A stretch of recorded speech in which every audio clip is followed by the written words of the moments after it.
Je crois qu'une des choses que je préfère dans la vie, c'est sauter dans des trains et être en mouvement, de n'être vraiment nulle part. Je ne suis déjà plus à l'endroit que je viens de quitter, je ne suis pas encore arrivée. Et j'ai l'impression que tout est possible à cet instant précis, que rien n'est vraiment défini. Je traverse les paysages avec légèreté, sans encore savoir ce qu'il y aura à l'arrivée. Et j'aime énormément ce sentiment de légèreté, de liberté, cette sensation d'être de passage sans laisser de traces. J'ai l'impression qu'à chaque nouveau voyage, je m'apprivoise un peu plus. Au fond, je crois que j'ai toujours eu peur de la routine et de l'habitude, mais surtout de la lassitude qui peut survenir avec.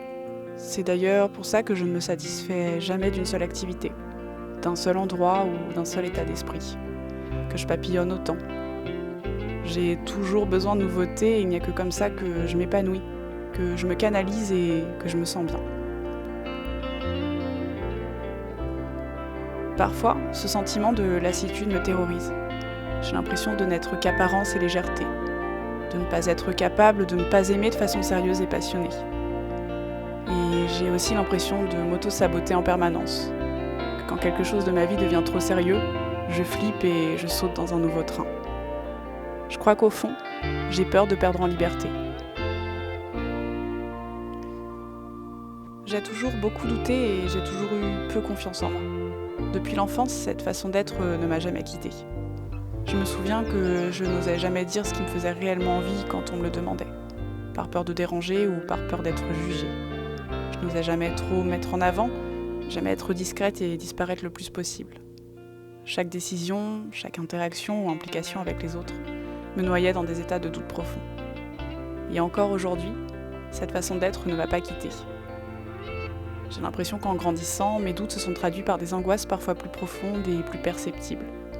Comme si la candeur de l'enfance les avait toujours dissimulées en douceur. Un peu comme dans une bulle qui rendait tout plus doux et plus moelleux. J'ai l'impression qu'en grandissant, on nous demande de construire notre propre expérience du monde et que c'est comme ça, petit à petit, que notre innocence se transforme. Je crois qu'il existe un pan de ma vie où j'ai toujours gardé mon innocence et je n'ai jamais vraiment réussi à construire ma propre expérience du monde. Et sans cette expérience certaine, prendre des décisions, exprimer mes émotions ou m'affirmer resteront toujours compliquées. J'avance avec ces insécurités.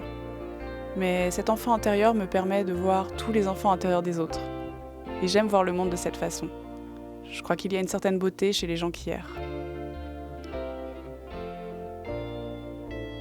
C'est certain que je douterai toujours, que je réfléchirai toujours trop longtemps à me décider, et que je reviendrai toujours sur mes décisions, que j'aurai du mal à regarder les gens dans les yeux, que je rougirai toujours quand il s'agira de parler devant les autres, et que j'essaierai de masquer mon malaise avec des jeux de mains. Et si vous êtes comme moi, vous savez ce que c'est de se laisser emporter par le courant de ses émotions. Mais je crois que c'est réellement ainsi que je me sens moi-même. Je vois dans le doute et l'errance une certaine forme de voyage, qui me réconforte et me font me sentir en paix.